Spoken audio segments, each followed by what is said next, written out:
పల్నాడు జిల్లా ఏకోనంపేటలో విషాదం చోటు చేసుకుంది. రామకృష్ణ హాస్పిటల్లో ఆడబిడ్డకు జన్మనిచ్చి డిశ్చార్జ్ అయిన మంగాబాయి అనే బాలింత ఇంటికి వెళ్లిన కొద్దిసేపటికే కుప్పకూలి మృతి చెందింది.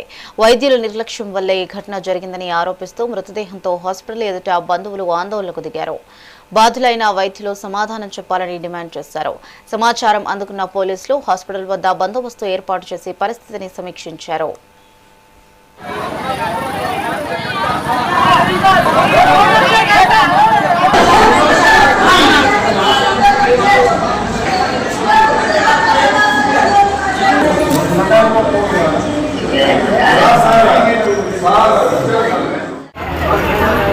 డెలివరీకి వచ్చాము 11 గంటలకు వచ్చాము. 11 గంటల 7 నిమిషాలకి డెలివరీ చేశారు. మంగళవారం రోజు చేశారు. డెలివరీ అయిన కాంచి 2 రోజులు 3 రోజులు చూశారు. ఈ తర్వాత చూడట్లేదు. ఇది పరిస్థితి. మరి మా భార్య మాత్రం చనిపోయినది.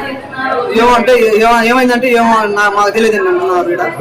దీని పరిస్థితి మా బేబీ ఎట్లా బతకాలా ఏంది. మా ఎర్రంపేట డెలివరీ కానీ ఇక్కడికి వచ్చాము. 11 గంటలకి డెలివరీ చేశారు. 11 గంటలకే డెలివరీ అయిందండి.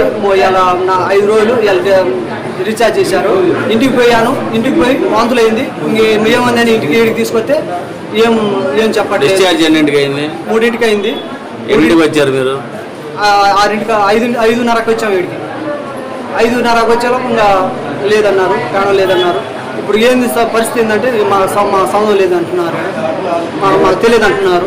డాక్టర్ గారితో డాక్టర్ మాట్లాడలేదు, ఫోన్ చేసినా మాట్లాడలేదు. ఎవరికి చెప్పినా మా సౌందం లేదంటున్నారు. ఎట్ట బతకాలా ఏంది. చిన్నపిల్ల ఉంది. ఒక కంపౌండర్ మాత్రం 7ంటికి వస్తే 7:20కి మాత్రం ఇట్లా చేయి పెట్టుకొని మెల్లపడి వెళ్ళిపోయాడు. ఏం మాట్లాడట్లేదు. ఏందన్నా అంటే డాక్టర్లు వస్తారు. ఎవరిని అడిగినా డాక్టర్లు వస్తారు. 7ంటికి అని 9 అవుతుంది. ఎన్నింటికి వాళ్ళు వచ్చేది 9:29. డాక్టర్ వచ్చేసి డిశ్చార్జ్ చేసేటప్పుడు కూడా నీకు చెకింగ్ చేసి పంపిస్తారు. నిన్న వెళ్ళిపోయింది డాక్టర్. కంపౌండర్ భరోసా మీద డిశ్చార్జ్ చేశారు. ఇప్పుడైతే హార్ట్ అటాక్ అంటున్నారు. అంతే హార్ట్ అటాక్ అని అంత స్పాట్ వస్తారు. సరే వచ్చిందో అనుకో, కనీసం ఏదో రెస్పాన్స్ ఉండాలిగా. మరి వాళ్ళు ఇక్కడికి వచ్చి మా ముందని చెప్పాలిగా సమాధానం. రేపు వాళ్ళ ఫ్యామిలీలోనే జరుగుద్ది. అప్పుడు వాళ్ళు అట్లా